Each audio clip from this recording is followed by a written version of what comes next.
Oh, never mind. Deborah, Yes, can you hear me, Deborah? I I'm can. sorry. Yeah, that was my mistake. That proclamation got put in twice, but I'm not certain there's going to be someone from the Indian Okay. Heritage. Although Heritage. there's a 90-year-old lady that might be joining, but I don't have her name. Okay, thank you.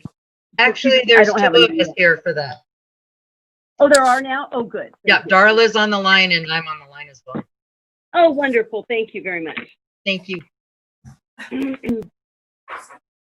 Okay, so I did get an email from Juan. We should go live.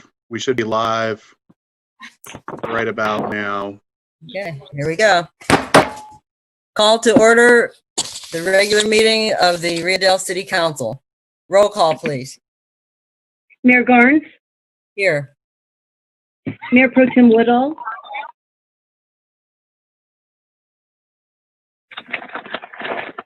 Mayor Pro Tem Woodall. Let's give her a second here. Okay.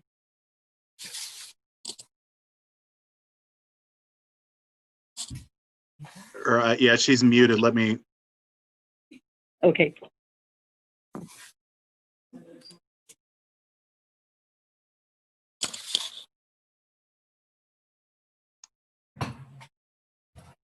Rosa, can you ask Julie to unmute? She's.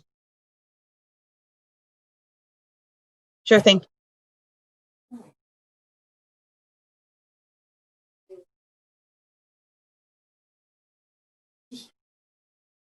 All right, well, we can go back to her. I see her, Okay. She's on here, but it's just not unmuted. Okay, thank you. Councilmember Johnson, Here. Councilmember Strand, Here. Councilmember Wilson, Here. Mayor Pro Tem Woodall. Still muted, apparently. City Manager Knopp, Here. Chief of Police Connor, Here. Finance Director Dillingham, Here. Community Development Director Caldwell, Here. Water Roadway Superintendent Jensen, Here. Wastewater Superintendent Taylor, Here. and City Clerk Dunn is present. Thank you. And let's And I'm unmuted. and let's call for Julie one more time. Mayor Pro Tem Woodall, Am I unmuted? Yes. now you are. Thank you.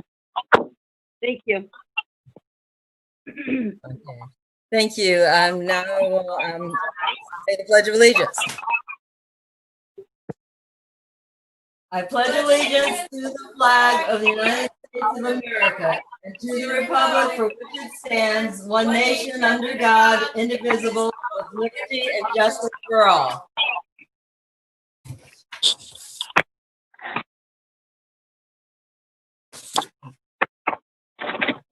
Now I will move on to ceremonial matters. First proclamation is for the Great American Smokeout. In recognition of the Great American Smokeout, November 19th, 2020. Whereas the American Cancer Society encourages all tobacco users to join in the Great American Smokeout and quit tobacco at least one day. And whereas smoking remains the leading cause of preventable death in the United States, and whereas tobacco companies are attempting to block the new statewide ban on flavored tobacco that was designed to prevent kids from getting addicted, and whereas local surveys show our retail environment is filled with tobacco products, and even stores with pharmacies providing healthcare services can sell tobacco products, giving a mixed message that tobacco use is safe. And whereas the predominance of tobacco products makes it easy for youth to start smoking and harder for smokers to quit. And whereas there are many free resources to help adults and teenagers quit smoking and vaping. And whereas on Thursday, November 19th, there will be a free Quit Kit giveaway at Eureka Natural Foods on Broadway from noon to 3 p.m. Now, therefore, it be it proclaimed on this third day of November 2020 that the City Council of the City of Rio Dell hereby recognizes and supports the American Cancer Society's Great American Smokeout on Thursday, November 19th, 2020, and encourages all residents who use tobacco products to consider that they do not have to stop smoking in one day. Just start with day one. And that will be presented to Michelle Postman.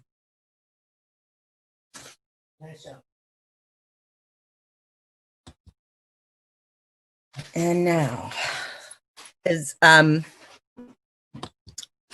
don't know if Michelle Postman was present. Guess not. So Michelle has her hand raised. I'm gonna Oh.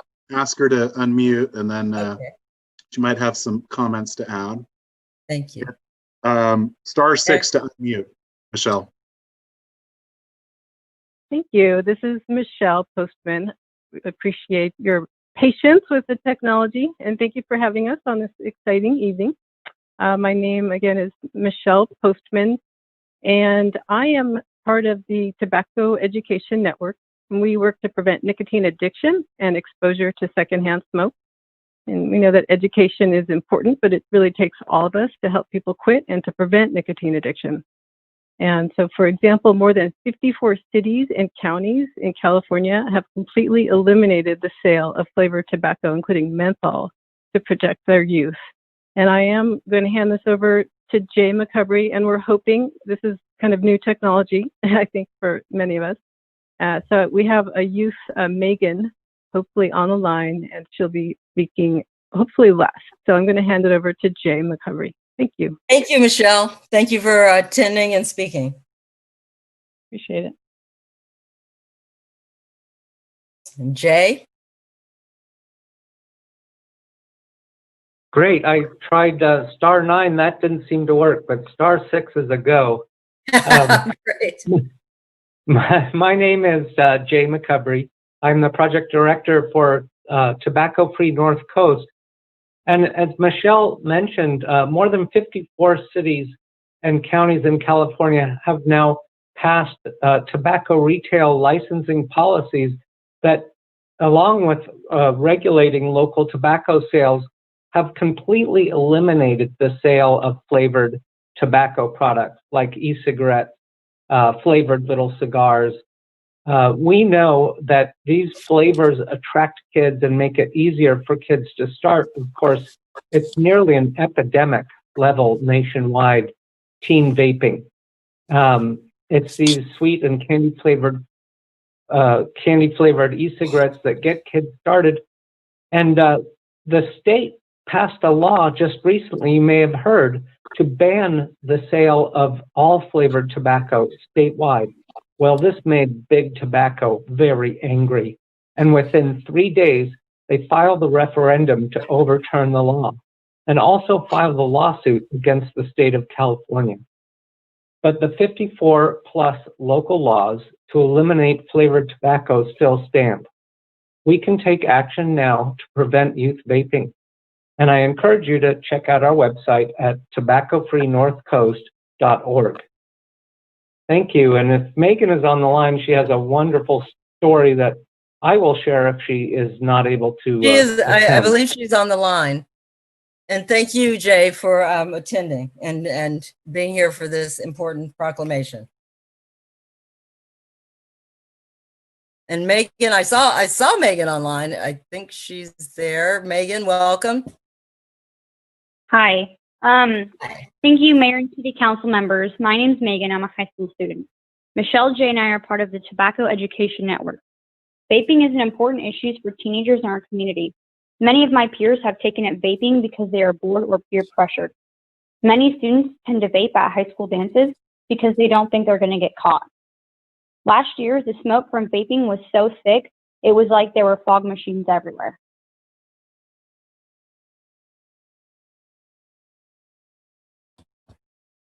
Thanks so much for speaking, Megan. I think that's you, an Megan. important story for people to hear. Absolutely. We appreciate you being here. And it really, really, I think it's great that a high school student takes the time to come to a city council meeting to make a point to us. Thank you very much. Thank all three of you. Thank you so much. Have a good Thank evening. you so much. Yes. And now we will have, well, it's virtually presented, Virginia, but it is the proclamation for National American Indian Heritage Month. Before I say this, the operator has taken all of the video, all of our ability to show ourselves. So Rosa, if you could undo that. I'm currently trying to fix that. Okay, thank you. So I will virtually present this proclamation now. Proclamation in recognition of National American Indian Heritage Month.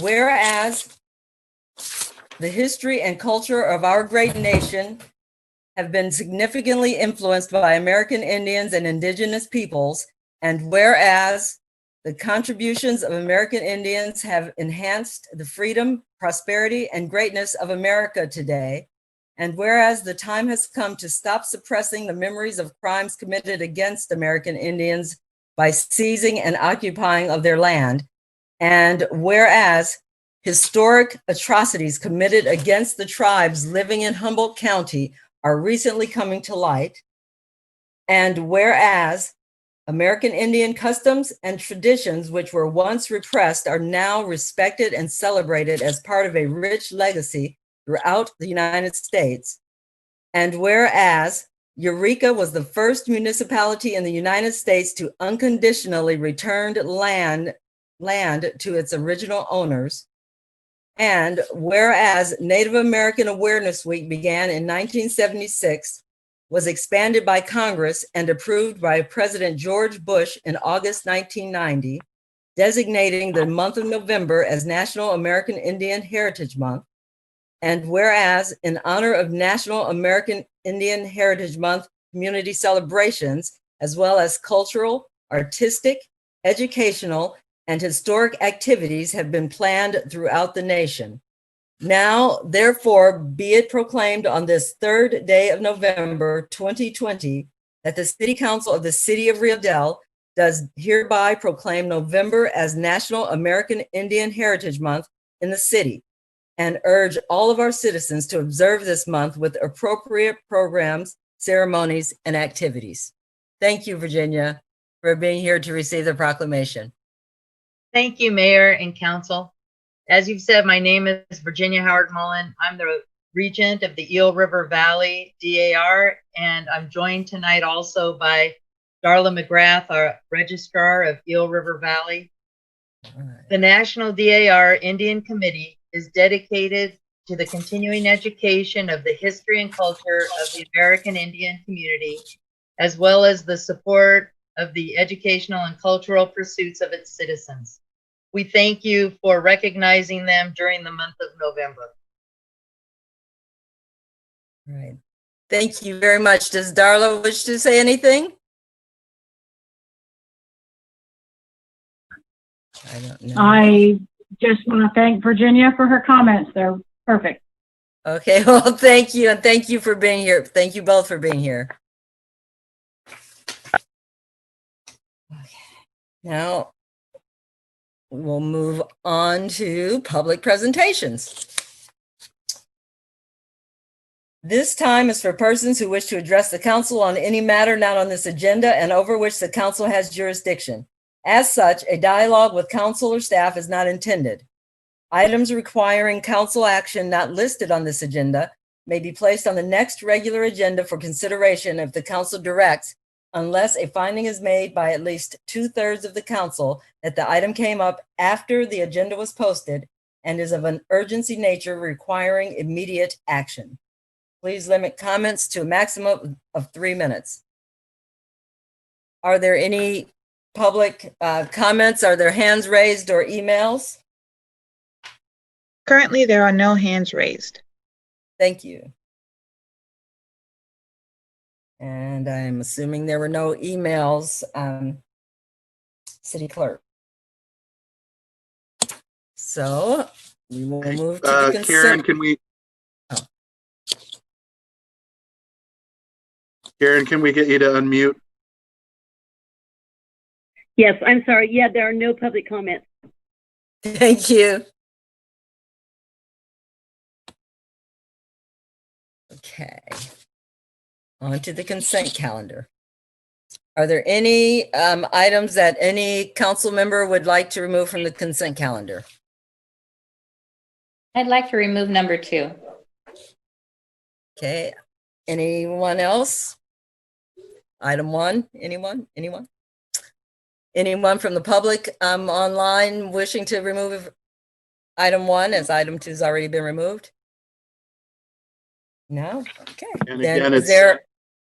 It's star 9 to raise your hand, and then the mayor will know to call on you.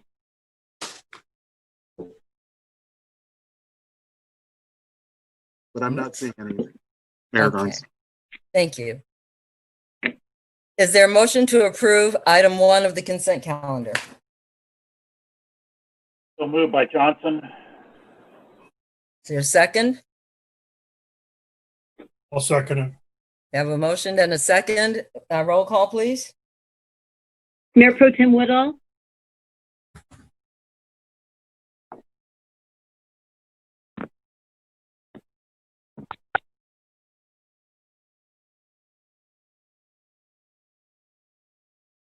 Mayor Pro Tem Woodall,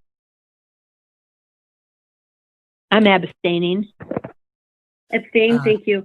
Councilmember Johnson, Yes. Councilmember Strand, Yes. Councilmember Wilson, Yes. Mayor Garnes. Yes, motion carries 4-1 with Councilmember Woodall abstaining. Councilmember Strawn. Yeah, so I mean, this looks fine. The only question I had was the issues regarding the getting tickets for the Danco project. Were those submitted? Are those submitted separately? I don't see any of that information here.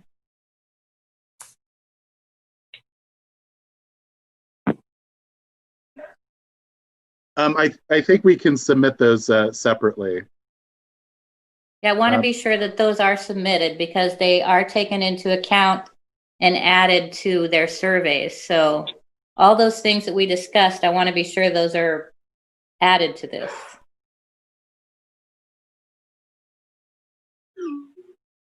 Okay, yeah, I don't think that'll be a problem. Great, thank you. Thank you, Councilmember Strawn. Are there any other statements, comments, or questions regarding item 2?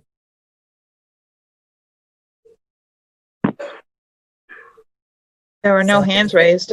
Thank you. So is No there a public motion? comment. Thank you. So is there a motion to approve item 2 on the consent calendar? I'll make the motion. We have a motion. Is there a second? I'll second.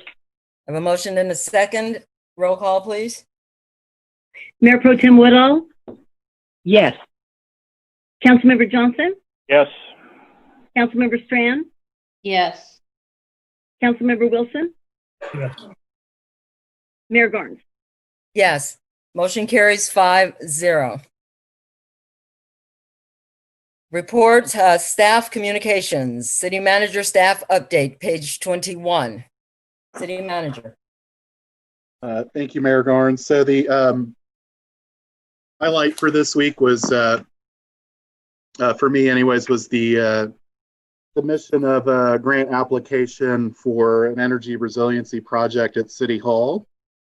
So it would essentially be a grant-funded project up to $300,000 for a microgrid. It would really just involve the City Hall building, installing solar panels, battery backup, and hopefully having the ability to baseline run City Hall, minus heating and air conditioning, we would still be able to run the phones and computers and whatnot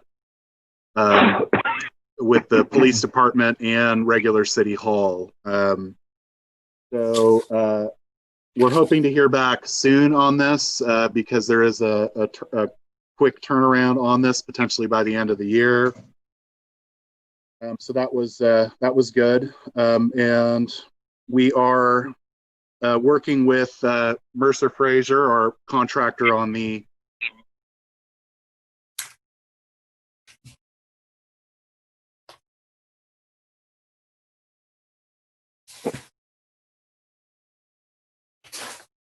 City Manager, I think we might have lost you.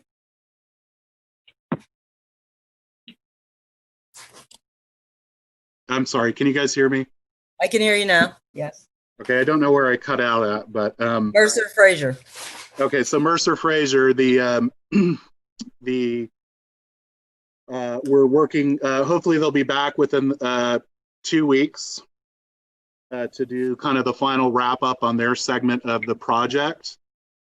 Which includes a little more paving for the bike lanes, and then they're also going to be reconfiguring the drainage on that section of dirt that's over by the southbound off-ramp and Wildwood Avenue for better drainage.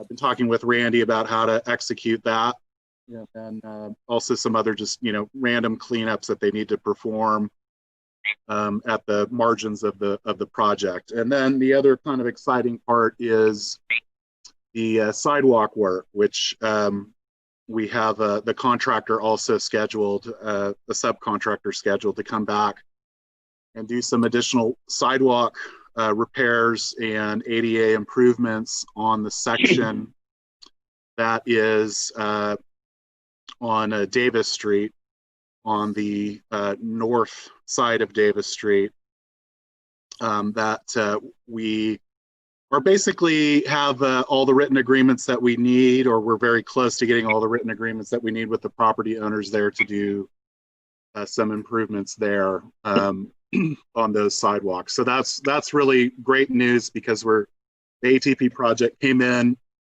under budget, so we were able to utilize these funds to do that additional sidewalk work. In addition, I'm hoping that we can also do a couple little spot repairs on the sidewalks on Wildwood. Nothing major, but they're just some bad sections that are obviously only going to get worse. And so those will hopefully be cleaned up. We have been working on the mural discussion with the mural ad hoc. We are expecting a bill from the city of Fortuna here shortly for the regional slurry seal project that we'd like to turn around quickly and get Fortuna the money that they need. And that about sums it up. There should be also, there is work currently undergoing on the median island maintenance. That should be wrapped up by tomorrow. If not, it should be done completely by Thursday morning. And yeah, that's about it. So I'll return it to the council if there's any other questions or comments to the staff. And then we also, Chief Connor's been very busy with the homicide trial in Rio Dell up at the courthouse in Eureka. And so the police report for this session was emailed back on Monday. So with that, I'll return it to Mayor Garnes. Thank you, City Manager. Council, are there any questions? Councilmember Strawn?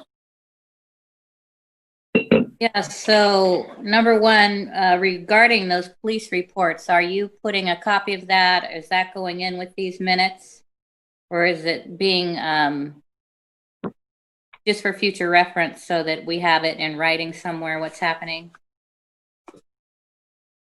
Yeah, we can. Yes, we can put it. Yes, it is, Councilmember Strand. Great, thank you, Karen. Also, I see you met with River Bluff Cottages. I didn't get a heads up on that.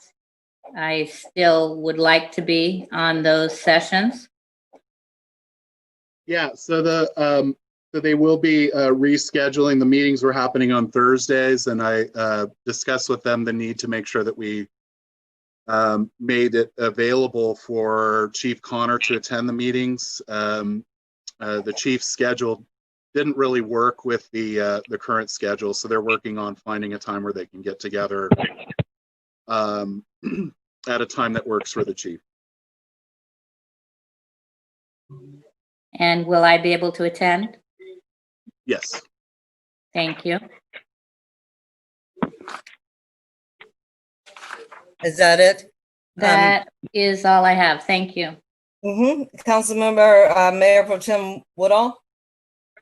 Yes, I have a question for the city manager. I asked you about, you gave me an update on the community service officer, but I was wondering if you could also give all of us an update and anybody that might be listening to the meeting on where we are with that. Yeah, so Jeff has wrapped up the background, so now I think we're just in the final required stages. So that's a health screening, and then once that's completed, then we're free to begin. Thank you. And I also have a question for our community development director, Kevin. Is Kevin still on? Yes, I am. Oh, okay. I was reading in the minutes last time, and I wasn't here, so I wanted to ask if you could clarify it for me. It was said that if we were going to have a low-income project, that it was stated that it had to be voted on by the citizens. Can you explain that to me? I believe that was probably in reference to the county's measure that's on the ballot this year, which is basically an amendment to, I believe it's Article 34 of the California Constitution. Currently, for a municipality or a county to develop, operate a low-income housing project, they have to have this Article 34 amended, which would allow them to do that. So basically, it enables the county or a city to pursue funding to develop and construct and then operate housing for low-income families and seniors and folks with disabilities. That's what I remember is on the ballot. Oh, it's on the ballot. It's not something that is in force right now? No, I believe you're referencing possibly the Danco project if it had to go to a vote before the people, and it did not. If the city of Rio Dell wanted to develop housing, low-income housing, we too would have to amend Article 34 of the Constitution, which would require our citizens to vote in support of amending Article 34 to allow the city to buy, develop, and operate facilities for low-income families and seniors and folks with disabilities. Right now, without that amendment, only the private sector is allowed to do that.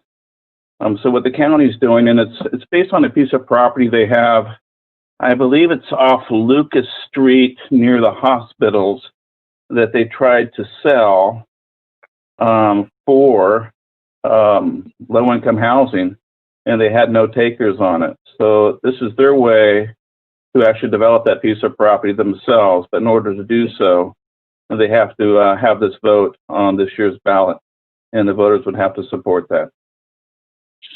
Oh, thank you for explaining it. I didn't understand. Thank you. You're welcome. Councilmember Johnson? I'm sorry, Councilmember Woodall or Mayor Pro Tem Woodall, did you have any other questions? Yes. No, I don't. Thank you. Okay, you're welcome. Councilmember Johnson? Thank you, Mayor Garnes. Chief Connor, I was wondering if you have kind of a timeline when the murder trial will be going to jury? So I just learned this afternoon that the courtroom is going to be dark again tomorrow. Both attorneys asked for additional time to prepare.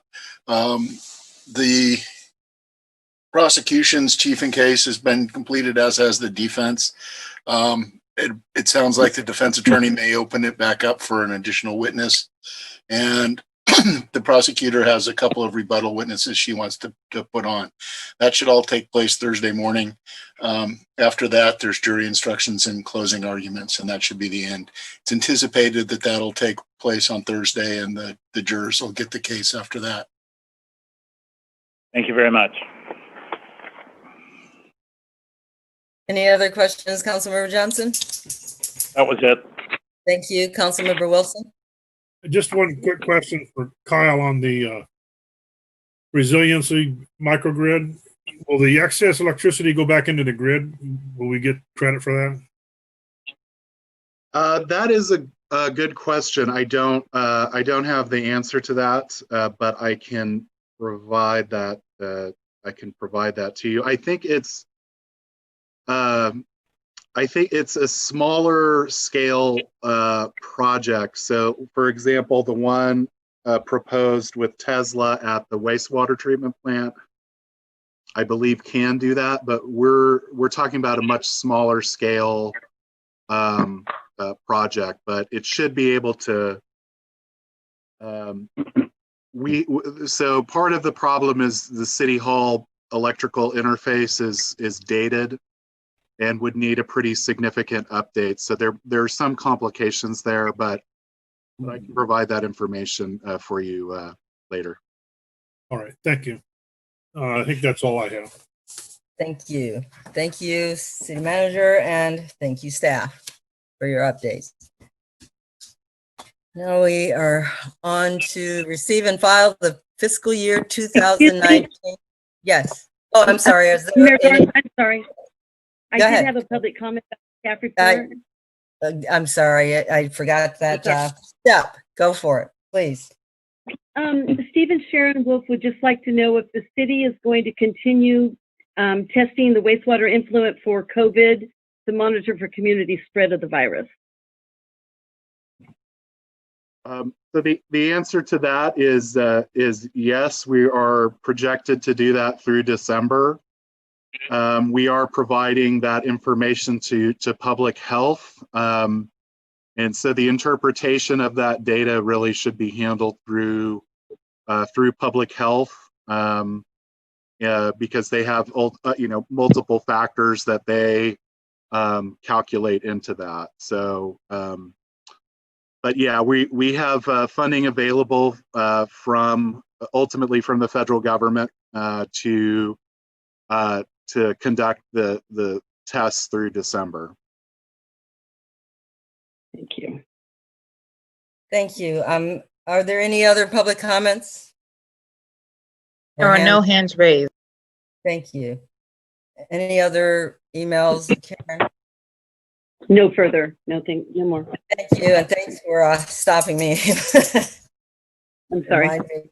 No, I'm thanking you. So now we will move on to receive and file the fiscal year 2019-2020 annual financial report. City Manager and Cheryl Dillingham. So I'll go ahead and just hand this over to Cheryl. Okay, this is Cheryl Dillingham, the City Finance Director.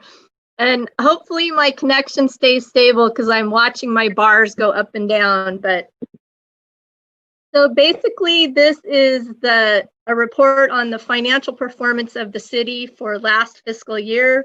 It goes through, and I believe it's fairly self-explanatory, so I'm just going to hit on the high point.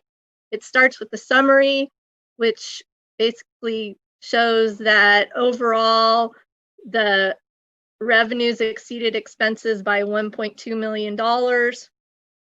And then it goes through and kind of gives an overview of the revenues by fund. The only funds that didn't do better than budget were the streets funds, and I'll talk about those a little bit more later, and the building fund, which is basically because it was front loaded on fees for the Danco project.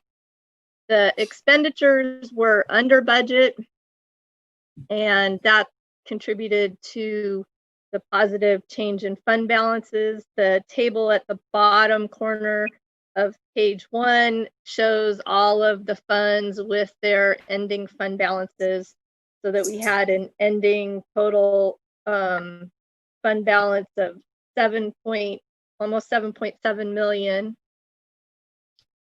And then we go into the general fund, and the general fund basically ended the year, well, okay. At the end of the fiscal year, the general fund revenues were 31% above budgetary estimates, and that was primarily due to higher cannabis revenue and sales tax. And there was a change at the state level in how they were distributing sales tax, both the Measure J, U, and the retail sales tax, Bradley Burns. And I was concerned, they were trying to get it out the door. They've got a new system where they get it out the door faster to the local agencies. So I was concerned that maybe that change would result in a downtick. But the first quarter of this fiscal year is actually up also. So we're looking really good there. And then, so the revenues were 366,000 more than budgeted. And then we go through the expenditures, which were about 300,000 lower than budgeted. And that was primarily due to capital projects that weren't completed and savings in the police department.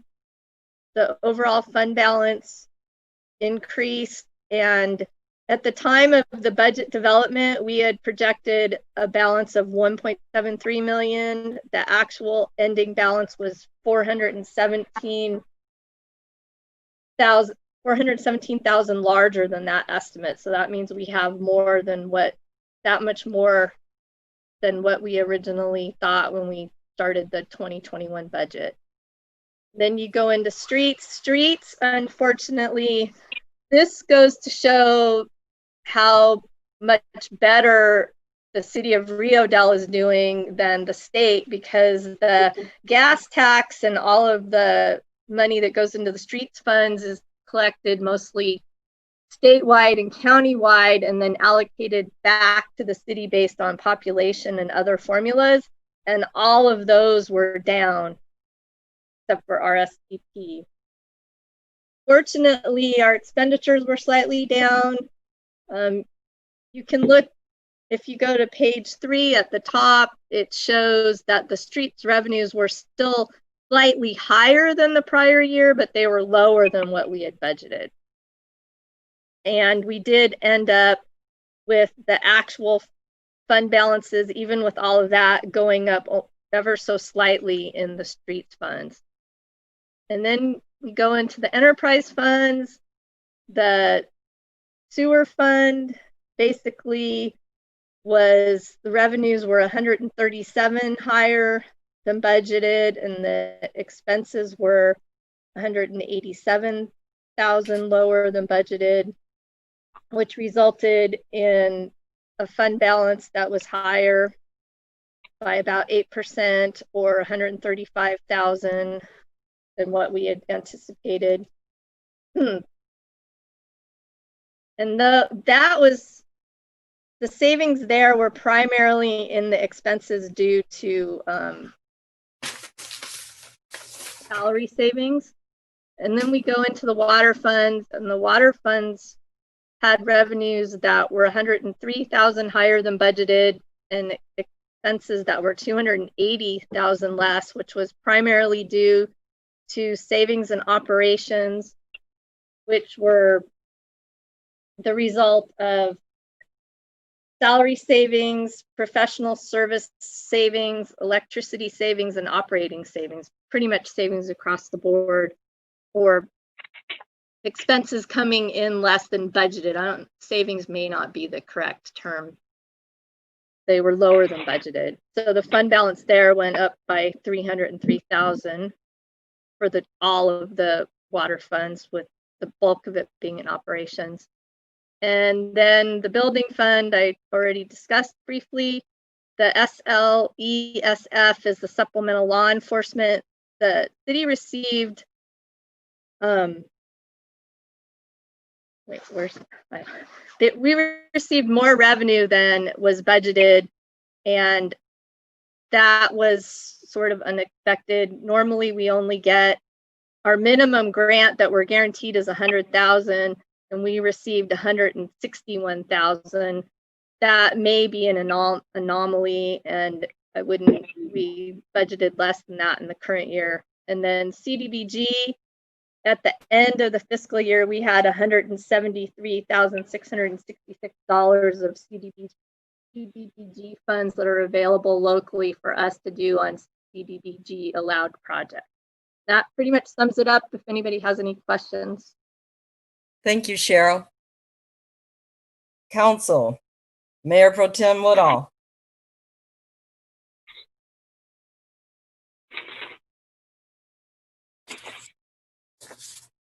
Okay, so Julie, when you unmute, we'll bring you back in. Council Member Wilson. Yes, I had a couple questions, Cheryl. You said that the general fund was, I think that's which one it was under because of some capital expenditures didn't get spent. Are those going to get rolled over into next year's capital? They were rolled forward, and when I calculated that beginning fund balance, I had anticipated that they wouldn't be spent. So that increase in fund balance is really, I don't know if I want to call it true, but they're already rebudgeted in the current year budget, and I had thought that I had adjusted the beginning fund balance to reflect that. So this is more savings than that. Okay, that was my question. So the savings that we're getting is actually the savings that is a true savings. It's not a, I don't know what the right term would be, like an accrual type thing, but it's you've already accounted for it, is what I'm asking. Yeah, and savings, I think I want to stop using savings. We spent less. Okay, and the other question was on, you said the sewer funds were down because we spent less because of the electricity cost was less? That was water. Water had lower electricity costs. Okay, because the sewer we had to adjust. Last meeting we had to add some money, 50-some thousand to the sewer budget because they overspent compared to budget. Yeah, and if I said sewer, I misspoke. So basically, in last year's budget, the amount budgeted for electricity and sewer was under, and the amount budgeted for electricity and water was over. All right, I think that answers my question. Thank you. Thank you. Councilmember Johnson. Thank you, Mayor Garnes. Just a couple observations. Our total reserves of $7 2/3 million certainly sets us up well and kind of unique in our county as far as having the healthiest reserves of any city our size. And from that, I'll draw a second conclusion, and that is it sets us up extremely well to have some capital projects. And I look forward to that. Thank you. That's all. Thank you. Councilmember Strong. Yeah, thanks, Cheryl. This report is informative, and I appreciate the layout of it. My only comment is for the ad hoc committee that was formed for the water sewer, that I hope you guys are looking at the money that's coming in on that we might need to make adjustment. This is pretty high income. Thank you. Thank you. Thank you, Cheryl, for all of your work on that. Are there any hands raised or email comments or questions? I see no hands raised. I need to go back to, I'm sorry. I'm sorry, no emails received either. Thank you. And I apologize, Mayor Pro Tem Woodall. Do you have any questions?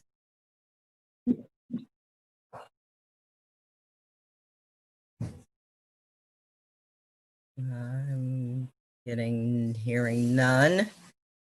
I am having a terrible problem with this tonight. No, I have no questions. Things are looking good. Thank you. All right. Thank you, Julie. And I will, even if, you have to come in late, as long as it's not a voting issue, you can come back and ask your question if you can't get in anytime. Thank you. So I'm having no public comment. We will move to the discussion on the joint use agreement for Davis Street Park. Page 30, City Manager. All right, thank you, Mayor Garnes, members of the council. So the council did meet back on the 20th to discuss the graffiti at the Davis Street Park, and kind of wrapped into that, any kind of discussion on the maintenance there is really the joint use agreement regarding the property. And so the council requested that the agreement be agendized for discussion, and have run this by our risk group for some initial comments. And then also we do have, I believe Russ Scan is still on the line. It looks like he is. Yes. And and so, I produced a staff report trying to give the best background on the agreement as I could with the information that I had at the time. And so with that, I will go ahead and see if Russ has any additional comments for the council on this particular item, and then you can bring it back to me. Just briefly, as I'm sure the council will note, there's some inherent ambiguity in this agreement, and it basically contains a number of terms that aren't defined. Our familiarity with it is relatively limited. This agreement predates our service as city attorney, but I would note it does contemplate a rather long term. In essence, continuing for 20 years, which would theoretically be 2027, but subject to Section 11. And Section 11 has an early termination provision. Basically, either party can terminate the agreement upon provision of 2 years written notice to the other party. So regardless what direction the council may want to take with this agreement, you should be mindful of that termination provision.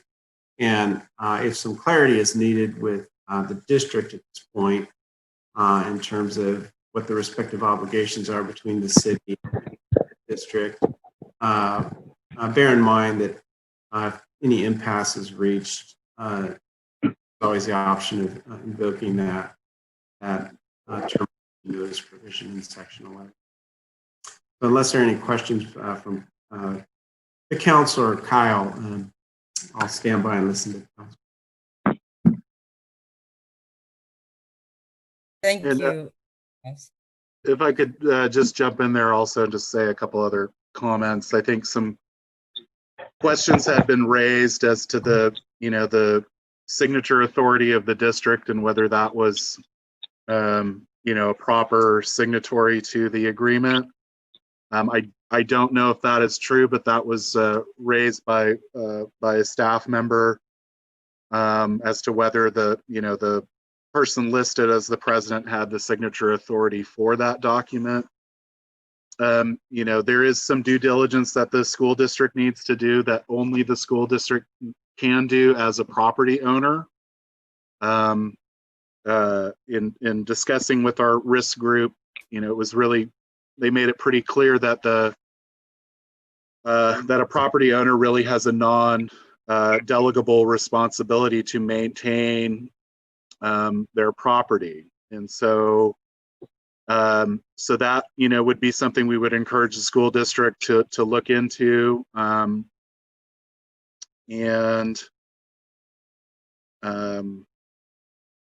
But you know, overall, you know, if staff's recommendation really ultimately remains the same, which is for a real, true, proper park facility, it would really be advantageous for both the school district and the city, for the city to own the district, to own the property in question.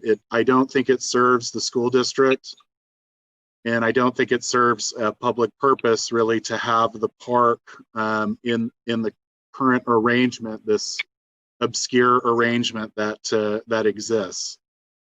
And so with that, I'll just return it to the council. Thank you, City Manager, and thank you, Russ, for being here tonight and explaining things. And I will open this up for a discussion with the council. I will say my opinion that I don't see any reason for this agreement to continue. It's very vague, and they have now fenced off the entirety of the school property with the exception of Davis Street Park. So we can't even get to the fields without, you know, some extra step to mow the fields that we have been, we the city have been doing for some time. So I agree with the city manager. I mean, as far as owning the property, but that if that's not the case, then I see no reason for us to continue this agreement. So now I will go on to Mayor Pro Tem Woodall. Am I on now? Yes, you are. Oh, surprise. I agree. And you know, right now it isn't much of a park. It's sad, and nobody's really maintaining it. It's not being used, and it would be nice, you know, if we could own some of it and proceed in making it a decent park. But I don't see. I agree with you. I don't see continuing it, the agreement as is. That's it. Okay, thank you. Councilmember Strawn? So Russ, I have a question. I guess we need to look back at who put up the buildings. Are we talking about the tennis court? Are we talking about the pavement parking lot? Or are we talking about the ball field? What are we discussing? In terms of the agreement itself, or yes. Yeah, the agreement. That's one of the, again, this kind of predates our service as city attorney. But if you look at section 5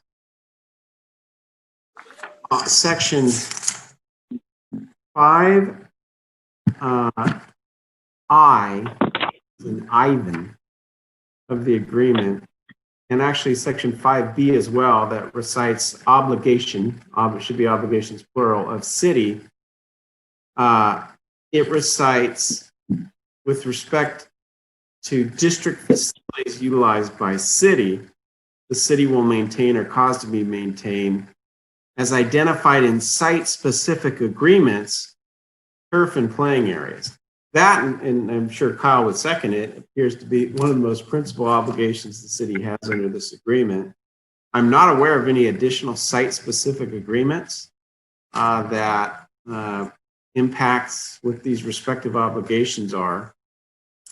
And then also, the council should note that the agreement in section 2 regarding facilities covered, right? And I think this, relates to the Councilmember Strawn's inquiry, is it defines city facilities to mean facilities owned by the city, which are suitable for use by the district for education educational and recreation activities. That same section recites district facilities as, for purposes of this agreement, to mean certain fields, tennis courts, parking lots located on Rio Dell School District property located at 95 Center Street in Rio Dell. As to the underlying fee ownership of the real property, Kyle may be more knowledgeable than I, but I don't believe any of those locations are held by the city in fee, correct? No? Yeah, we've worked with this with the city clerk to see if there's any documentation that says that the city owns those facilities, and we don't have that. What what I think happened here with this particular agreement was that there was state funding available, grant funding to do park projects. And so what I think the attempt was that the city needed to have some sort of agreement with the school that this was a park and that they were going to leverage that agreement to pull down the state funding, which obviously never happened. And so this was really, I don't think it was anything more than an attempt to jump through a hoop to obtain funding for additional park projects, which are not particularly well defined. And I think that's part of the problem. It's not, there's no overall plan for the park.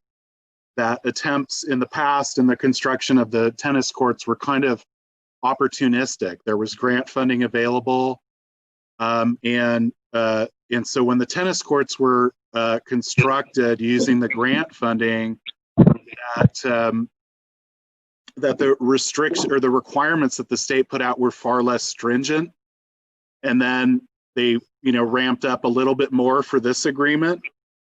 And then, but now today, I don't think that any of this would really fly well at all with the state, considering how competitive all the grant funding is, and that, and so this really gets back to the need for the city to own and control the property for liability purposes, for the ownership of a public park, because this agreement also kind of says that the park's not open to the public when school's in session, 180 days a year between 8 a.m. and 4 p.m.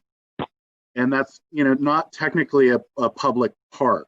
And so, so I think these are just kind of the complications. They were trying to jump through a hoop and obtain and pull down the funding to construct something.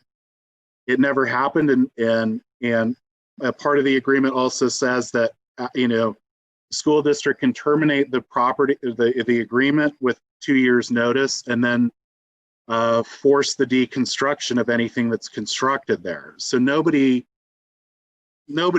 giving out grant money, whether it's the state or a private foundation, would allow a third party entity to deconstruct something that they constructed. So that really just gets back to the need for the city to own a parkland property, to control the investments there, to have a comprehensive plan for what the park is going to do, if it's going to serve seniors, if it's going to serve kids, if it's what facilities are going to be provided there. And that's part of the problem here, is we just don't have that here. Yeah, and I don't think the school is interested in selling the city the property. I don't think that's on the table. And I want to make it really clear that it's not the school asking these questions, it's me. There seems to be so much problems with that area. And I just think we need to iron it out. And if we need a new agreement, the school is not interested in selling that property. We've approached them already about that, and they said no. And but the kids are the ones who's losing, and the city. We did get grant funding. We put in that tennis court, right? We got the grant funding through the city and put the court in. And as far as the buildings on the ballpark, was that also a grant? So my understanding of that, and Karen has a much more, history on this. A lot of the public projects in this community historically have been kind of just community projects, not necessarily centrally organized. And so our understanding is that, it was really kind of just a group of citizens who got together and constructed the Little League facilities. And that was just the kind of the way that things happened back then. Okay. And so there may be agreements that the school district has for those two buildings. We're just not aware of them, and we wouldn't have a right to, it's the school district ultimately, and that's part of the concern I have just for the school district is there is a liability there ultimately as the property owner, and so that if they were aware of that. And maybe they are, but if they were aware of that, they might be more interested in kind of letting go of the property, and and they would have to be compensated for the property. It cannot just be gifted. No, exactly. And I think that's another area where people kind of got together without consulting an attorney and just said this is how we want it to go, but that's not legally how it can go. And so, yeah. Okay, well, yeah, so now it's still as clear as mud, and would just be nice to have it done, What, Russ, do you think if we redid an agreement between us and the school, would that be helpful? Is there something that we can iron out? And actually, does the city want to make improvements there or take any responsibility for improving that property? Those are excellent questions, of course. In fact, it actually invokes a little bit of a conflict concern on our part in that we do some of the defense work for the school districts. I believe the Rio Dell School District may be a part of the Keenan group as well. But addressing that issue, yeah, certainly we could iron out a more clear agreement with a clear allocation of responsibilities between the district and the city. Our office could potentially assist in preparing such an agreement. We'd have to do an evaluation for potential conflict waivers. Likely would be forthcoming, but I know Kyle has struggled, and previous city managers have struggled with this agreement for quite some time, and it is inherently ambiguous and definitely needs some specification in terms of maintenance obligations. And to the extent, the city's actually expending resources for this property and has a public use or need that it wants to see protected, that right should be built into the agreement as well to make certain that the public, in essence, is getting the benefit or value for the maintenance services, et cetera, that the city might be providing here. So, yeah, I definitely think a better drafted agreement would be in order. So, and Russ, I think one of the other alternatives is potentially doing like a long-term lease where the school district retains the ownership of the property. And then, we would have to really work out the liability aspect of it. And then just check with, to see if the grants will cover, leased constructions on leased property. So we're talking about like really long-term leases, 30, 50-year leases. Could the school district lease it out for, say, $1 a year, to make it viable, or would they have to give a market lease? In which case, obviously, the amount would be significantly higher than that over a 30 or 50-year period. So I think that's one of the other options that might be able to be looked at. But one of the problems is the school has to be kind of the primary driver, because it is their property. They would have to be interested, and they would have to do their own due diligence respective to their specific mission, which is, education. It's not public parks or public facilities. So anyway.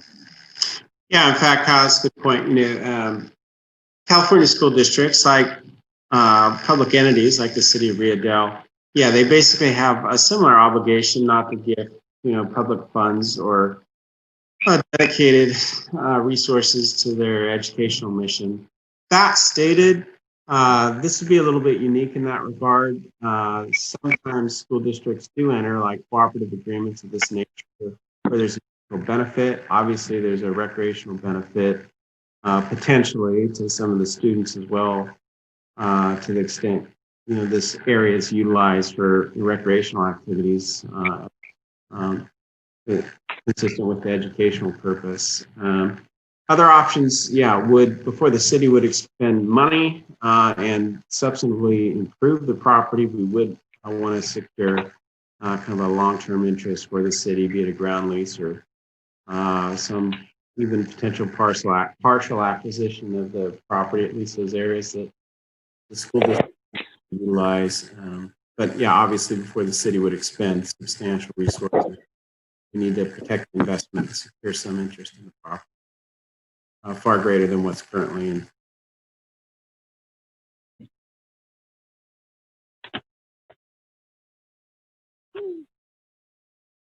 Do you have anything else, Councilmember Strawn? Well, if we need to make a motion, or how could we start this process? I don't know. No one else. There's other people who might have questions or something. Thank you. Councilmember Wilson? Yeah, so the ballpark is it still currently usable? I mean, is it there's a ballpark there with a backstop and bleachers.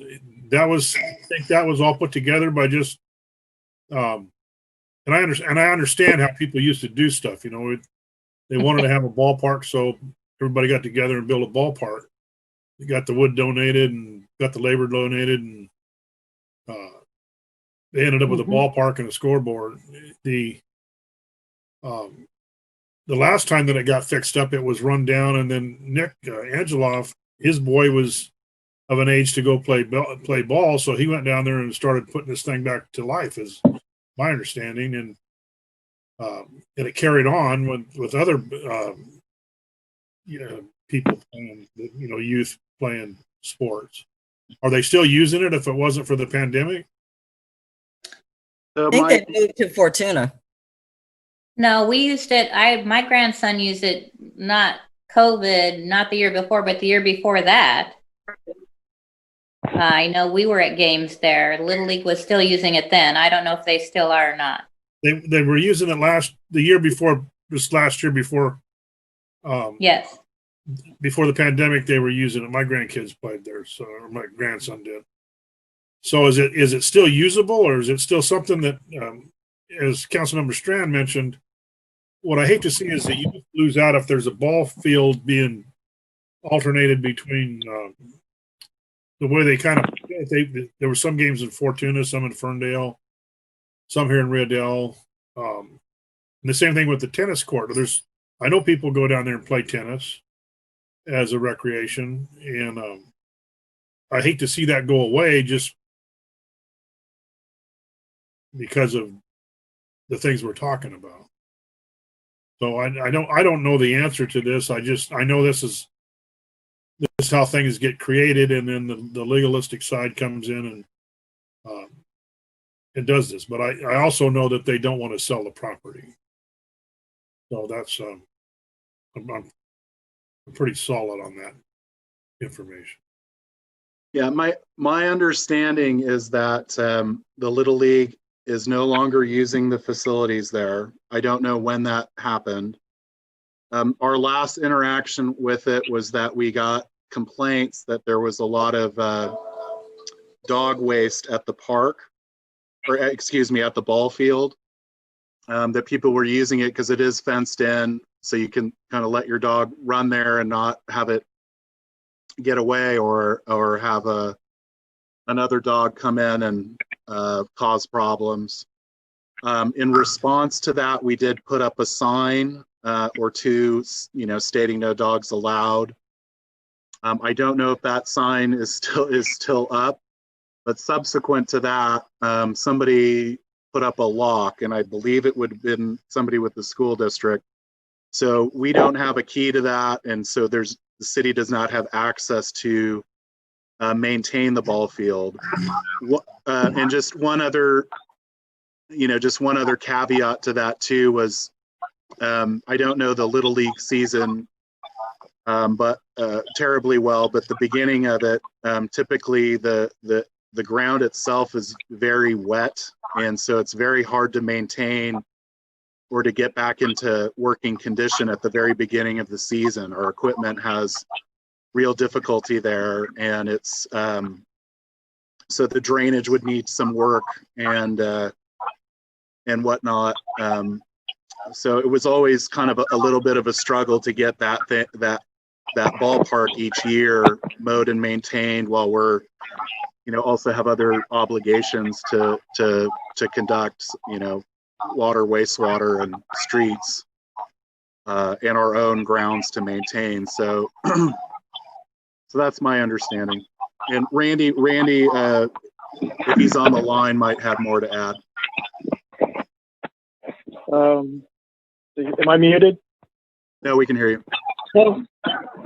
So as of a day before yesterday, or possibly Friday, it may have been, we did finally receive a key to the lock to get access there. We have made a few phone calls to the school about getting that key so we can get the equipment in there. Although with the solar panel system and all that stuff, we still have to go and investigate how we're actually going to get in there. So that has not happened yet. For the most part, the ball field was used for a dog playground and whatnot. And since then, we did put the signs up. I don't know if the sign is still there or not. We do have one extra one that we did not put up at the time to do as a backup.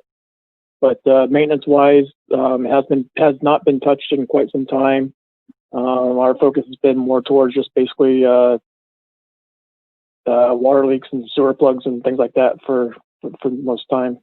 Other than that, we did do some graffiti repair on the building, just as we were painting another building that we had that's a city-owned building. It was kind of a close color, so we figured we'd just go get that real quick.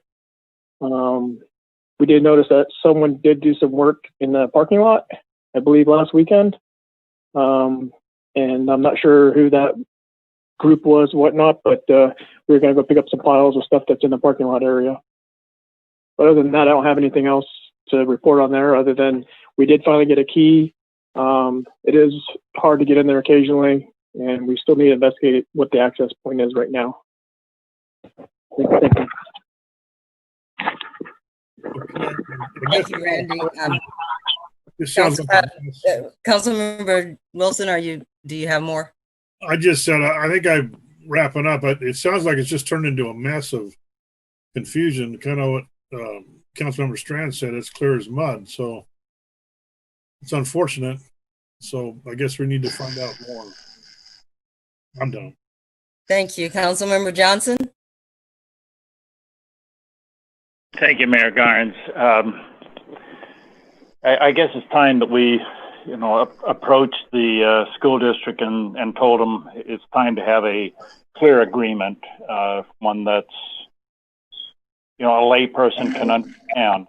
And, I think we need to talk to them about a long-term lease, whether it's $1 a year or $5,000 a year.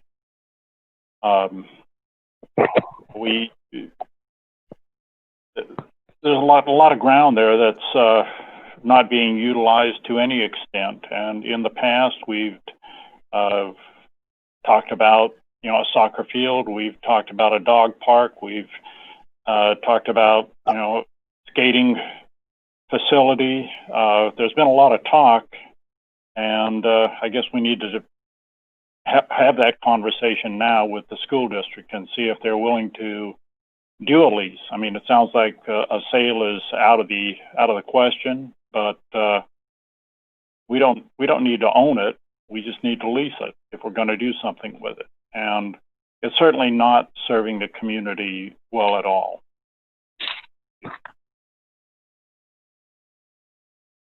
That are you done, Councilmember Johnson? I'm done. Okay, thank you. I understand what everyone's position is. I think that leasing, if they don't want to do if the school district doesn't want to do anything, if they don't want to take care of it and they just don't want to sell it, that makes no sense. And to my mind, it makes no sense for the city to lease it and build it up. And the city, while we would get, the citizens of the city will have somewhere to go. And if we wanted to build a community center, for example, because there's a lot of land, we still wouldn't own the land. From my viewpoint, I would push the school district to either maintain it properly, which it is their responsibility, or sell the land if they don't want to maintain the land. I mean, that's just like doing business. And then that would give the city owns so very little land, like a strip here and a strip there. So we can't ever do anything to build something or a community center or a skate park or a dog park or all those things that are mentioned. We can't because we don't have the land. So now, rather than buying the land from an owner who does not want to care for the land, they want us to care for the land. It just makes no sense. So to lease the land, I mean, for $1, I guess it's $1, but for $5,000, let's say, that just makes no sense because it still does not belong to the city. How we use it, what we put on it, still would not belong to us because it is not our property. And I don't understand why they don't want to sell it if they don't want to maintain it. And I think that would be the conversation I would like to have with them. This hard line, we won't sell it. It makes no sense to me. But, you know, that's a conversation, selling, leasing. I think it's a conversation that, yes, I agree that we should have. But this particular agreement that we are in right now, I think we should get out of because it is doing, neither party is getting anything out of this. We're just going over and getting nowhere. So yeah, I want to make it clear, Deborah, that I don't think maybe I misrepresented them. They do also do some maintenance on that. I think the city, between the school and the city, they've sort of worked it out, and whenever it's needed done, the school has also done some maintenance there, and it's not that they're saying they don't want to do maintenance. That's not it at all.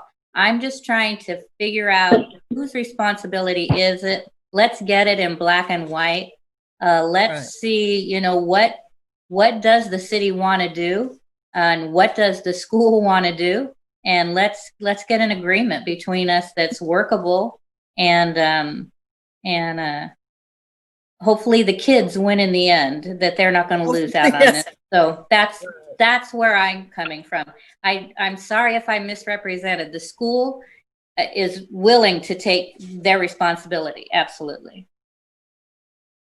Can I make another comment there, Mayor? Sure.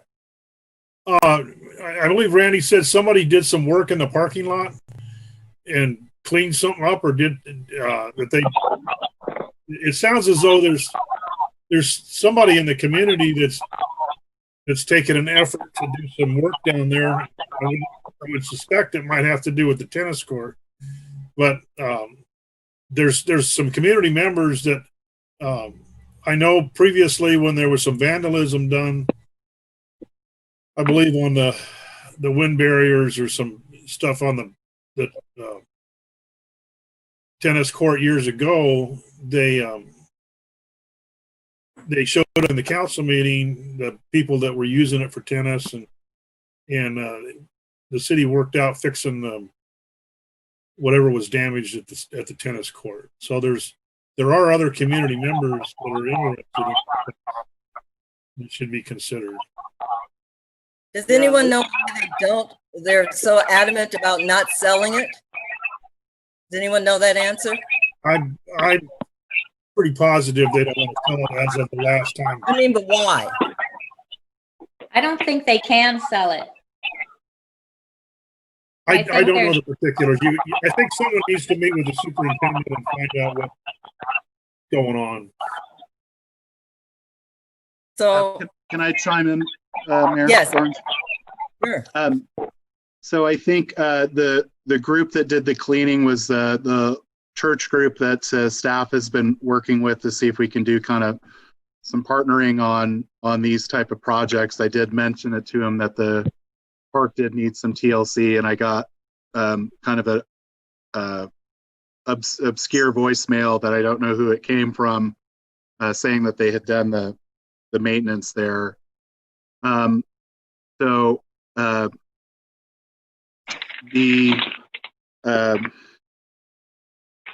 Anyways, so that was just my clarification there.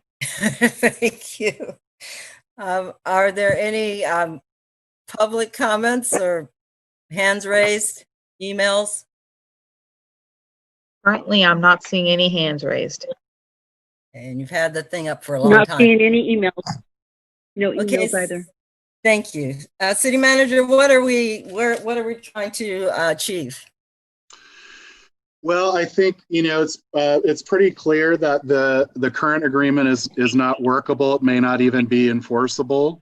What I would recommend is that the council appoint an ad hoc group of the council to approach the board, the school district board, to just provide some clarification on the current arrangement, see what they're willing to do, and whether we can make this agreement clearer to them and what that would take to do. Are there any volunteers for an ad hoc committee? Well, I'd be willing to do that, although my daughter's on school board. I don't know if I can do that, but. That sounds like it would be a conflict. And I also have a conflict. My wife's on school board, so I would have a conflict of interest, I think. Sure. And I just don't like school things.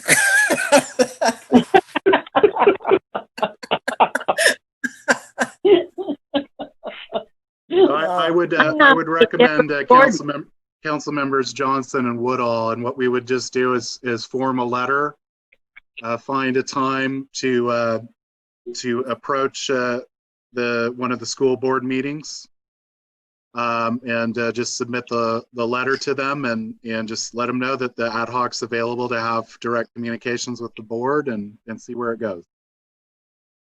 Are you, our council member Woodall and Johnson, are you willing? I'm willing. Yeah. Thank you. Let's send them a letter and invite them to a gunfight. No. Get touchy. Don't get funny. Okay. Okay. So, thank you. Deborah, I Yes. have a question. As an ad hoc committee, before we would approach them, could we sit down with Kyle and discuss it? Yeah. Discuss. Yeah. Staff will come up with a draft letter, and then I'll approach the ad hoc committee. You guys can edit it, and then we'll take that to the school board, and see if we get I think we need to make sure that we get a response, even if it's a no. If I'm recalling, I seem to recall that I sent a letter to them a couple of years ago and just never got a response back, whether it was in the affirmative or negative. And so I think, just if they're just not interested, then I think that's all the clarification that we need. It just would be nice if it came in written form so that we can share that with the full council. Okay, thank you. Thank you. Thank you both. And so I think that then brings that item to a close for the evening. And we will move on to the 2019 to 2027 housing element. Community Development Mayor Director. Garn. Thank you very much, Mayor Garn, member of the council. This item starts on page 41 of your packet. As the council is aware, we have been working on the housing element for a number of years. We were fortunate to have HCD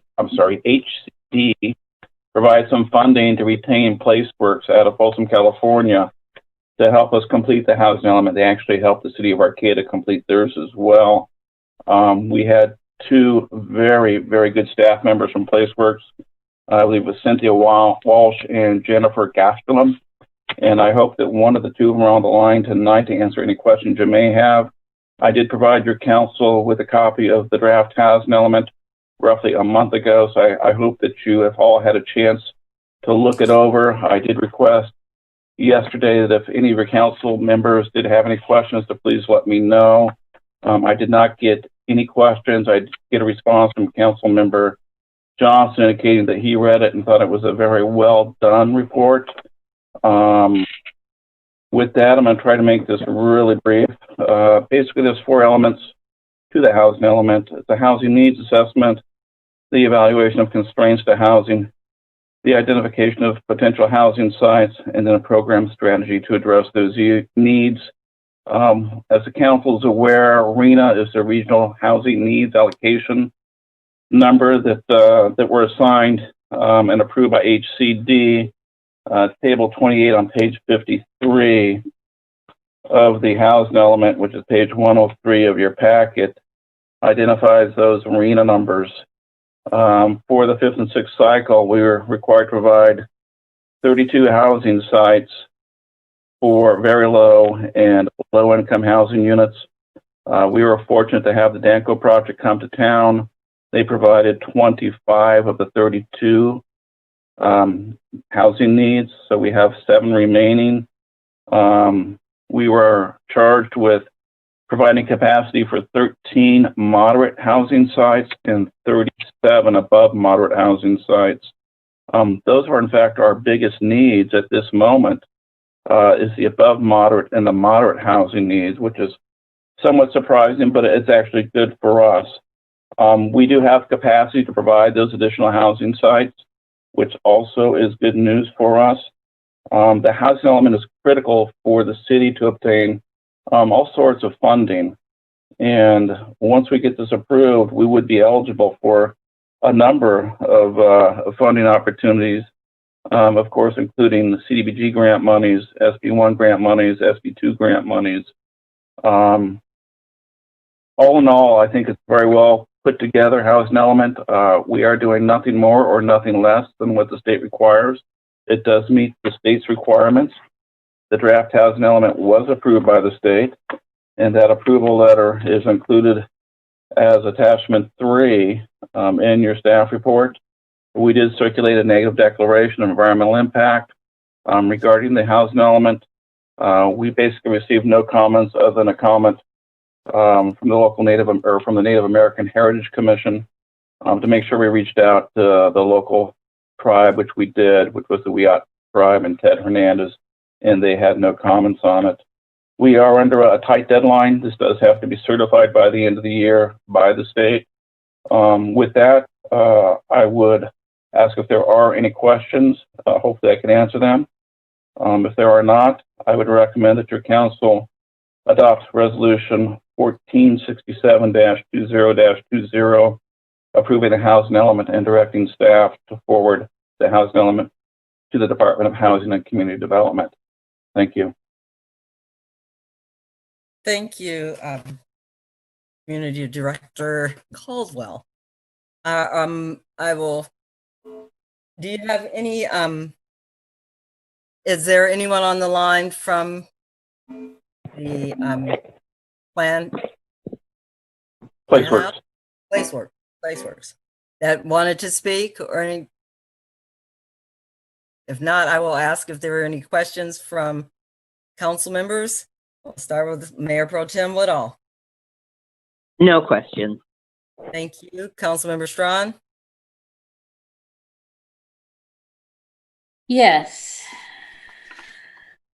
I have quite a few questions. I did not receive an email from you, Kevin, about questions. Sorry. Okay, so how often do we do these? It depends. Some jurisdictions do them every 5 years, some jurisdictions do them every 8 years, and then some have to do them every 4 years. We are going to be obligated to update this in 2023. Luckily, not much will change between now and 2023, so it'll be we anticipate, a minor update to this well-written housing element. So why are we doing it now instead of waiting till 2023? It seems to me if we waited till later, we could have the data from the 2020 census. We're obligated if we want to basically make application for grant funding. You're supposed to have a current housing element, and I believe Mayor Garnes actually met with, I believe it was Governor Newsom regarding housing opportunities. So every jurisdiction has to have an approved housing element. Ours basically is outdated, and that's why we're doing it now, and that's why HCD actually offered to provide funding to help us complete this housing element. So did we miss a some kind of a deadline we were supposed to meet? We did. Yes, we did. And that's why we had to provide our arena tables, had to provide both for the 5th and 6th cycle. So what happened there, Kevin? Basically, we just didn't have the resources to have it completed.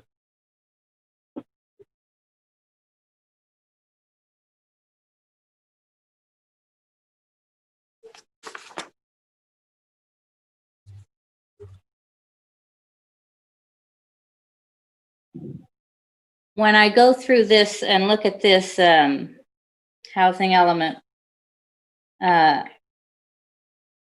have like a million questions. Was there any reason that we couldn't have a workshop with the Planning Commission to go over this in detail? The Planning Commission actually already had their public hearing. We actually have 3 workshops with the Planning Commission. And of course, the council members are always welcome to participate. And I believe there were a couple of council members, or at least 1 or 2 of those Planning Commission meetings. I certainly wish Councilmember Strand that if you have questions, so please let us know. If I would have known that you had questions, I would have made sure that the folks from PlaceWorks would have been on the line. I used your City of Rio Dell email address. It did not get kicked back, so I assume it was sent to you. Apparently, you just did not check it. Once again, it is so critical to let us know if you have questions before the meeting, so we have the ability to do some research and have the opportunity to answer your questions. Well, I'm sure you'll be able to answer them. You put this together, right? Excuse me? You put this together, right? I mean, you know what it says. No. PlaceWorks put it together. You've read it? Absolutely. Okay. So let's begin on page 55. Housing goals, policies, and programs. So Councilmember 55 of the housing element or 55 of the packet? Okay, hang on, Kevin. Kevin, hang on for a minute. Councilmember Strawn, hang on for a minute. Sure. Okay, I'm going to, I'm pretty sure I can do this. I'm going to ask you to hold on for a second. Sure. Up to Councilmember Wilson to ask if he has any questions. Just to see if you have a million questions too. I don't have a million questions. I do have questions, but okay. It seems like I participated, and maybe I'm one of them that went to the public. The Planning Commission here. Planning Commission. I don't know. Some of this stuff where it talks about the amount of affordable housing and the things that we were required. I remember having those conversations, but particularly when I remodeled the apartment, my property, about because that put one more of the moderate housing elements in place, and then also the discussion with the whether it was in council meeting or the planning commission, about the Danco project, bringing the low income up, just about fulfilling those requirements. My mind's a little sketchy on some of this, but I know there's a lot of information in here that they got somewhere. I guess that was PlaceWorks that figured out the ethnic breakdown in our community and how all that and all of that came. This is Cynthia. Can anyone hear me? Yes. Yes. Sorry, I've had issues. I've been trying to talk and you guys keep saying PlaceWorks. I'm like, I'm here. I apologize. I've been listening the whole time. I just somehow my audio was not working. So I don't know if you want me to jump back to the beginning of the questions or where you want me to pick up. You tell me where to start. Okay, well, I really appreciate you being here. Thank you. I'm really trying to switch to the council right now to kind of narrow down. So if I was just trying to narrow down the questions so that we weren't going on, too long with the questions, but sure. If Councilmember Wilson, if you can go ahead and then, because I think Councilmember Strawn has quite a few questions, so I just thought we'd get to so go ahead, Councilmember Wilson. Thank you for being here. Definitely. So it's okay to speak? Yeah. Mm-hmm. Okay, I don't have a lot of questions. I will say that it's a very well put together report, and what I've read through of it,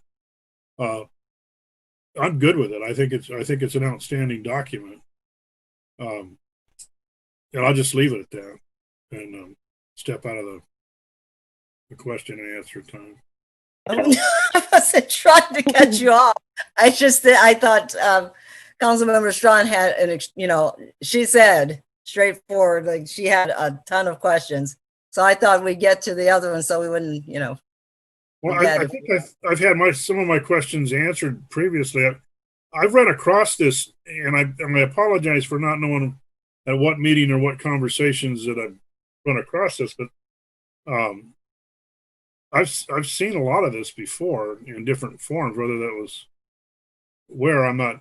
maybe it was public at the Planning Commission. Anyway, I'm good. I'll just leave it at that.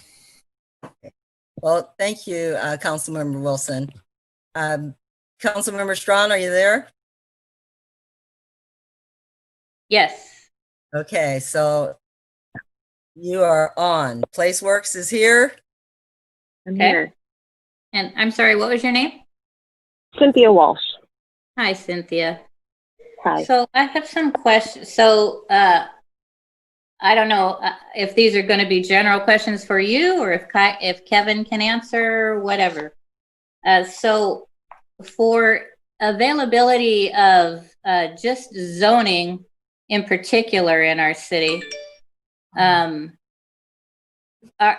we have specific areas zoned for low income, specific areas zoned for multiple family, or are they all in one zone? So the way that HCD looks at affordability when it's just looking at parcels of land, they look at the density.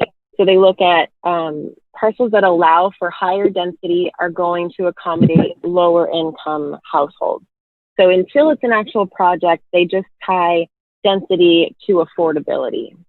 So we went through and we looked at the different zones and the allowable density, and we tied those to affordability. They're not required to develop as that. That's just what we are doing as part of this land exercise. So is Rio Dell zoned? Do we have to have specific zone areas? Or does it just matter for land mass for this purpose? You do have specific zoning already on the ground, which we relied on. We didn't change zoning on anything as part of this effort. Okay. And it always refers back to the general plan, the land use element, the housing element. So these three units are all coagulating together, or they're all matching?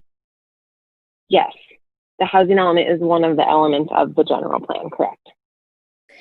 And so as I go down and read, I'm looking at, oh boy, I guess it'd be page 5 of your report. And there's been certain policies removed, like A6 has been removed. And then we go down to A9, provide capacity for city staff to respond to and apply for federal and state loans and grants. So is that the responsibility of just the staff? Can they on their own go out and do that? Or does it have to be approved by elected officials? Most, Kevin, correct me if I'm wrong, but most grant funding, like I'm assuming the SB2 application came to council before it was submitted. I believe that would be the process. Correct, it did. Yes, so I suppose I would like on A9 and anywhere that has something like that, that as directed by city council added to that.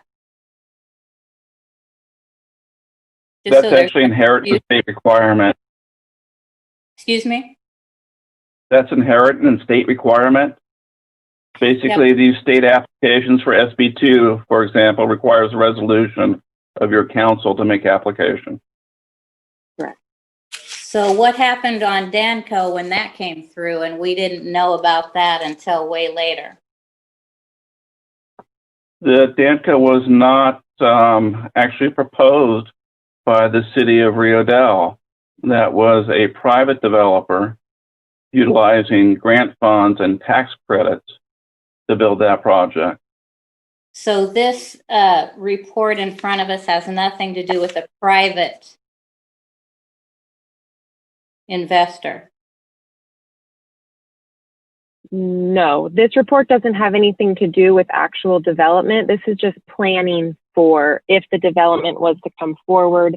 The city does have the appropriate zoning and general plan designation on the ground for those developments. It's not for actual projects. Okay. So then your conclusions at the end, oh boy, let me go through this before I get there.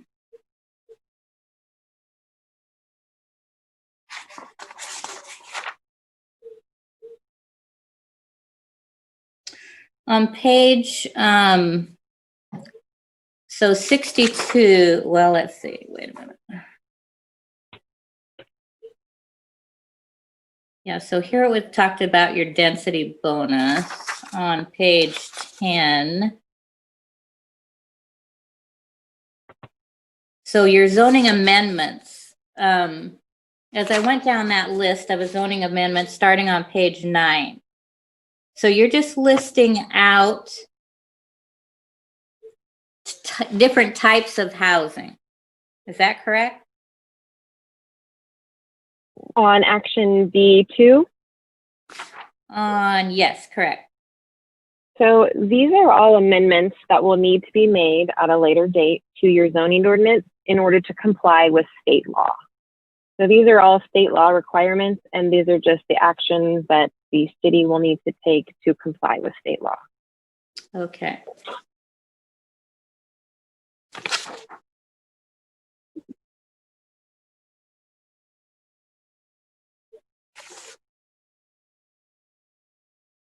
And then on page 12, B6, first-time home buyer program. So, so we're actually setting up objectives. This is what the plan for the city will be between the years of 2019 and 2027. Is that correct? Correct.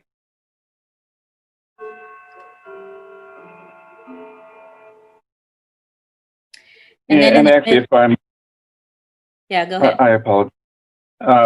Actually, the first time homebuyers program was a topic of discussion at the Planning Commission, and they were certainly supportive of reestablishing that program for our community members. And writing an objective in, I mean, that's the goal, right? If we don't meet it or if we exceed it, that's no issues, right? Correct. Every year, we're required to provide an annual progress report to HCD that basically says what type of progress we're making with our action program. Okay. Okay. Page 13, D1, maintain an inventory of affordable housing sites. And then in the middle of that first paragraph, it has the city will continue to allow lot consolidation as a ministerial process and when financially feasible. What does that mean? That means if you own two 50-foot lots side by side, you would be able to merge those lots to basically, hopefully, provide a higher density type development. Many property owners do not want to merge lots, but they have the ability to do so if they'd like to. But it's up to the property owner, or if there's two, you know, like, what if you don't own both, but you could go in together or something? Yeah, if the property owners, the two were to merge their properties together and take an undivided half interest in each of them, they would be allowed to do that. And that is a ministerial process. Again, it's called a notice of merger, and it's done through the MAP Act, and then it's done ministerially, administratively. It does not have to go to the Planning Commission. Okay. So then when we go to page 15, the review of previous programs, so you're just going through and listing. So the density bonus, that's been done, right? I mean, it looks like it was 2014 completed. So, Councilmember Strawn, are these questions that you can submit to Kevin or PlaceWorks, or there are a lot of questions here that should have been already dealt with. I mean, we got this housing element a while back, and it was in our packet on Friday.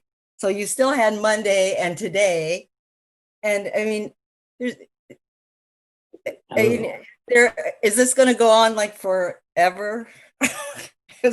because well, I these have are some questions. I mean, this is, if I have questions, maybe the other citizens in our community have questions. So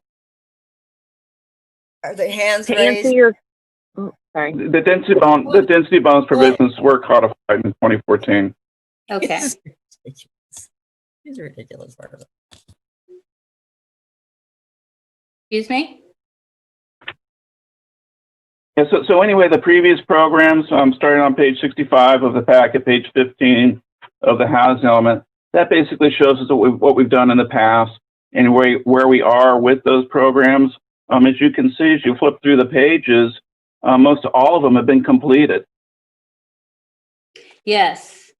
Yes, and on 23, there's a note under implementation status that the 26 unit supporting housing unit project scheduled to be constructed in the near future. So Danco, the numbers for Danco have been taken into this consideration. Those numbers are already in these numbers, right? I mean, this says it's still in the near future to be constructed, but that's. Yeah, those numbers are in there, and that's identified on page or table 28 when we talked about the RENA table. And those they actually provided 25 of the 26 units are very low to low income housing units. Okay.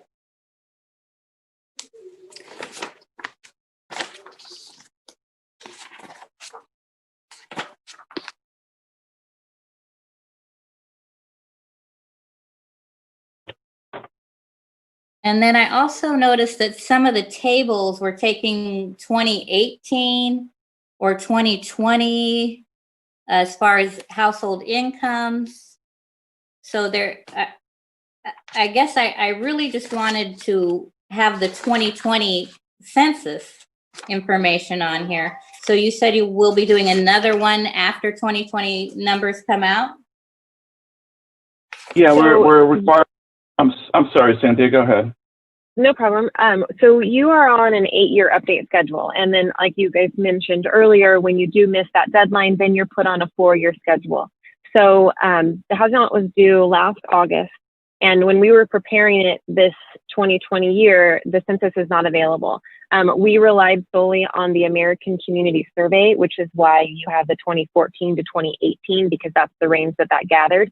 And then we supplemented for income sources and population with the Department of Finance, which gives us 2020 as well as income limits we can get from the state for 2020. So that's why you see a few different sources there. The 2018 is the most recent for the census information. Great. Okay.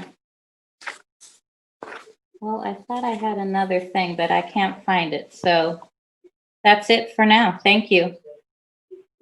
Thank you. Are there any hands raised or emails? I did see a hand raised earlier. If that person could dial *9 again. Mayor Garnes, I don't believe we've heard from Councilmember Johnson. Oh, I'm sorry. Councilmember Johnson. Thank you, Kevin and Mayor Garnes. I would just like to remind our fellow council members that the housing element is one of 7, and 8 years ago or 9 years ago, I was a member of your planning commission, and we went through the same process. So the housing element is nothing new for me. I've seen it before. It is probably the most complex and far-reaching of all of the 7 elements of the general plan. And as I said before, this plan before us is an excellent plan. I have just one question. It's not relative to the plan, but to the resolution 1967-2020 on page 45 of our packet. And it gives a time period from 2019 through 2027. Should that be amended to read 2023? So the planning period for you is still 2019 to 2027. You just need to do a 4-year mid-cycle update in between that. It doesn't change your planning period. It just means you need to do a mid-cycle update in 4 years in. Thank you very much. Thank you, Councilmember Johnson. Are there any hands raised or emails? I'm still not seeing any hands raised.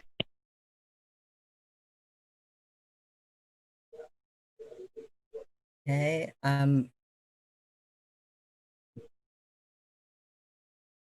So I think then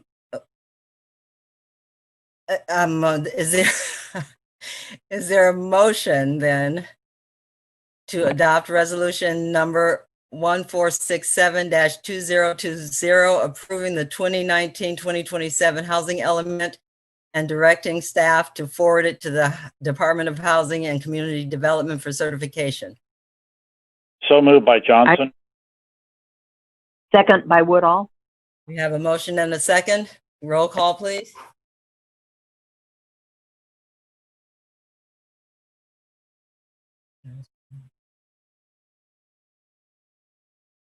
Karen, you may be on mute. I'm done. Mayor Pro Tem Woodall, Yes. Councilmember Johnson, Yes. Councilmember Strand, No. Councilmember Wilson, Yes. Mayor Garnes. Yes, motion passes 4-1 with Councilmember Strawn dissenting. And if Cynthia, if you're still there, thank you for being here. And if she's not here, Kevin, would you thank her for being here and answering questions? I am. Thank you very much. Thank you very much. I just want to say that I was not trying to cut anyone off or make anyone not ask the questions that they wanted to ask. But I do believe it is our responsibility to have read our information and asked our questions. And when staff asks us directly to supply them the questions so they can be prepared, that is part of our responsibility to do. And that's why I kind of got wacky. So that's what happened. You're entitled to your opinion. Thank you. So now we are on to council reports and communications. Are there any council reports? Councilmember Wilson? Yeah, briefly, make this as simple as I can. We had an RCEA meeting. Oh, whatever it was it last week or week before last? But first I want to apologize to Finance Director Dillingham for laughing at her the other night last meeting when she said that our PG&E rates might go down. That's very possibly they will go down. For another reason besides just the sale of the building, is that they have a thing called a PCIA, which is a power charge. It's an adjustment. What it amounts to is when PG&E paid too much money for power years ago, they get to charge the people that leave their thing and go to a CCA. And at the meeting last time, they said that everybody pays this charge, which is it's a hard number to get your hand around of throughout the year because PG&E doesn't give it out until the year is just about over. But at the end of the day, they basically charge people more than they should have, so they're gonna pay them back by lowering the rates, which in turn means that the CCE, which is RCEA, will have to lower their rates to stay 1% below PG&E's. So that's not good for RCEA, but it's better for, I think, the general public in that your rates it appears will be going down. And that was after a 2.5 hour meeting that was cut short because of the council member or the board members had to go somewhere. So anyway, I hope that that's good news. And thank you, Cheryl, for sharing what you did. And I'll try to do better about receiving that. That's all. And then I also have an HWMA next week, which we should get an update on CRV that they're trying to move ahead and resolve that. That's all. Thank you. Thank you, Councilmember Wilson. Councilmember Mayor Pro Tem Woodall? And nothing. I've been gone for a month, so nothing to report. Vacation? Had a wonderful vacation. Thank you. Yay. Councilmember Johnson? Thank you, Mayor Garnes.